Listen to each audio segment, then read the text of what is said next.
Hello, this is Colin Scroggins with PNN. This is our second episode of the school year. Welcome to the show. Our first story takes us to Miss Cook's forensics class who participated in breaking glass. Miss Cook's forensics class participated in a glass break lab experiment. They identified the different types of glass fractures and sequences.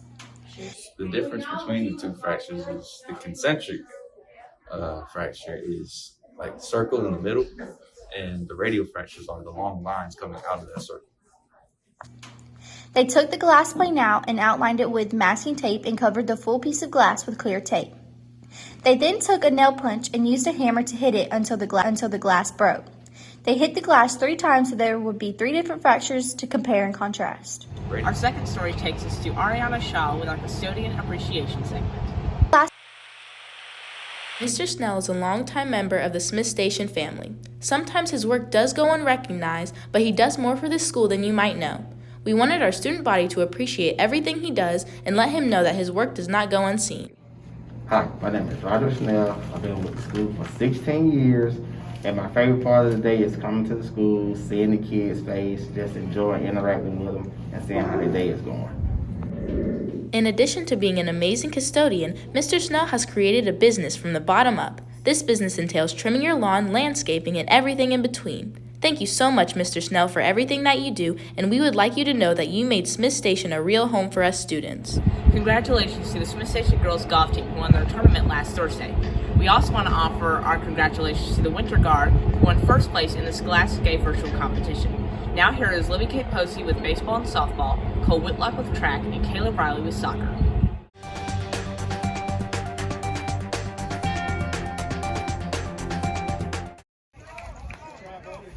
The Panthers are 2-3 with a split against Opelika in Central and a loss to Columbus on the road. Coming up, the freshmen will play a doubleheader against Northside at home on Monday. First pitch is at 5. Make sure to come out to your very own Smith Station fields and support. Stay tuned to PNN for more updates on your Panther baseball. The track season started off this weekend with the Adonica Ferguson Panther Relays. These relays are to honor Adonica Ferguson, a track coach at Smith Station High School who passed away in 2013.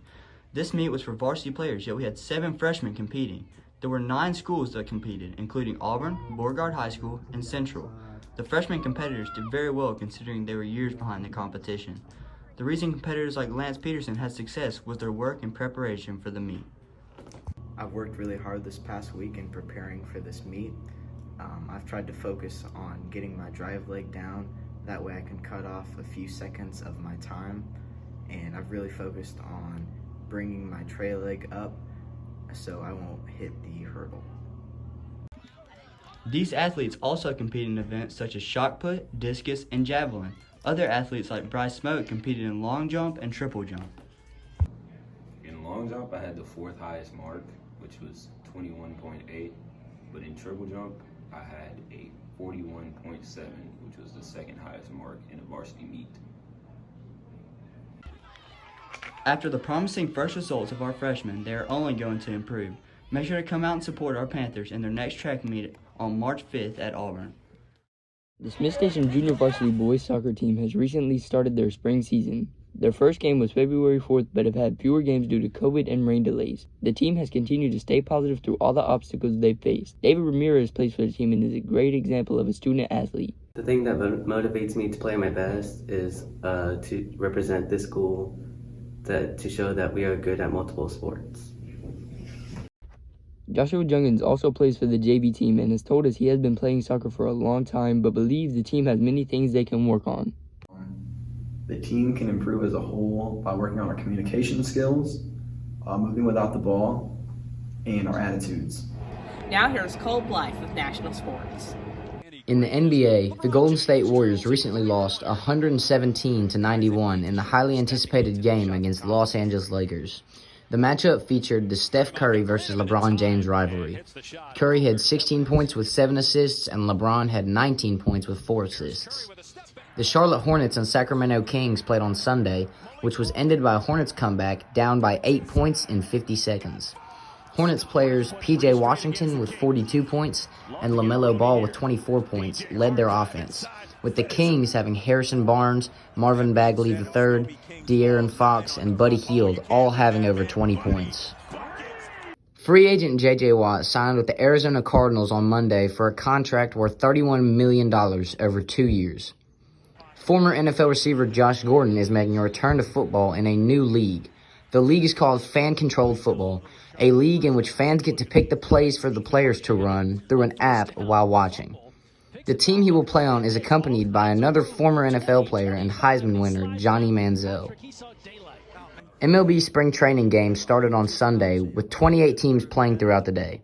The Atlanta Braves lost their first game against the Tampa Bay Rays 9-7 on Sunday and won against the Boston Red Sox 5-3 on Monday.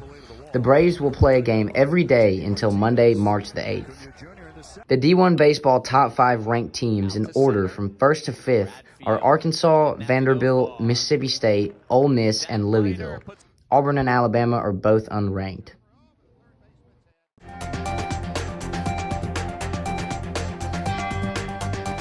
Now here's Josie Messer with our dance convention report. Radix Dance Convention is a national dance event held in numerous cities all around the United States. This past weekend, Atlanta hosted Radix, and our very own Jaden Boyd and Birdie Ella Coleman took part in it. Both Jaden and Birdie Ella worked hard and made their studio, Prodigy Dance Center, proud. They took classes from 7 to 2 and learned combos from many different choreographers. It was very challenging, like having to dance all day for hours on end, but it was very fun to get to learn from new people around the world. So. After a long weekend of dancing, auditions, and fun, Birdie Ella earned a scholarship to a dance intensive in LA. Intensive is where you go to LA for a week and you take classes and you get interviewed, and it's a chance to be put out as a commercial dancer or to get more scholarships for other intensives. Our freshman dancers took part in an experience that will live with them forever. As they continue their competition season, we wish them good luck. Now sending it over to Tasha Judkins. Now, here's our Smith Station Freshman Center teachers with Guess the Song.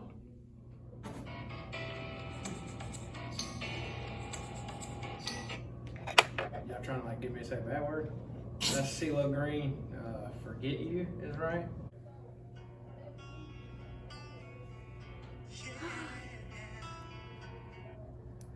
That was As Long As You Love Me. Is that the name of it? Is that not the name of it that I said earlier? It's the Backstreet Boys. Hang on. Oh, I Want It That Way is the name of it.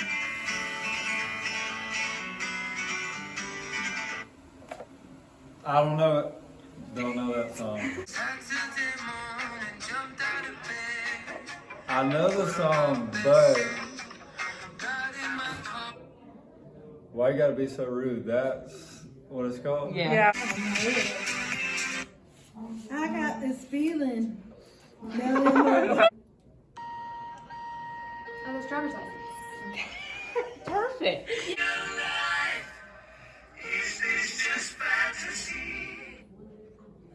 I do know it.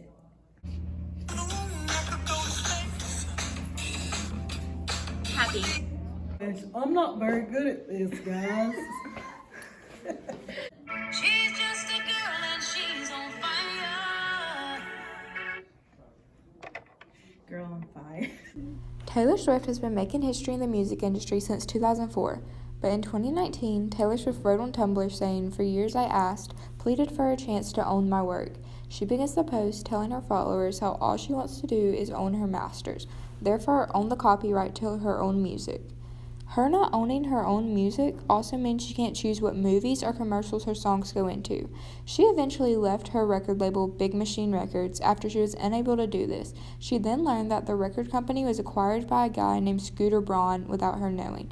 This means Braun now owns her masters. This made her furious for numerous reasons. For one, even after she begged to buy the rights back to her songs, she was never given the opportunity. She has also opened up about the manipulation and bullying she had received from Braun in the past years. The ex-owner of Big Machine label came back saying Swift was offered the rights and declined, as well as was informed about selling the company to Braun previous to it happening. Artists including Halsey, Harry Styles, Rihanna, and many more have unfollowed Braun to show their support for Taylor Swift. You're probably wondering what this has to do with entertainment in 2021. The answer is she is making history once more. After all the drama, she announced she's re-recording all 6 of her award-winning albums. This will allow her to finally own the rights to her music and also produce it the way she's always wanted. During the Billboard Woman of the Decade story, she said, "I do want my music to live on. I do want it to be in movies. I do want it to be in commercials. But I only want that if I own it." She'll be releasing the re-recording of her 2008 album, Fearless, on April 11th, 2021. Last week, we showed you the swaggiest outfits of Smith Station Freshman Center. The winner of the swaggiest outfit is, drumroll please, Skylar Robinson.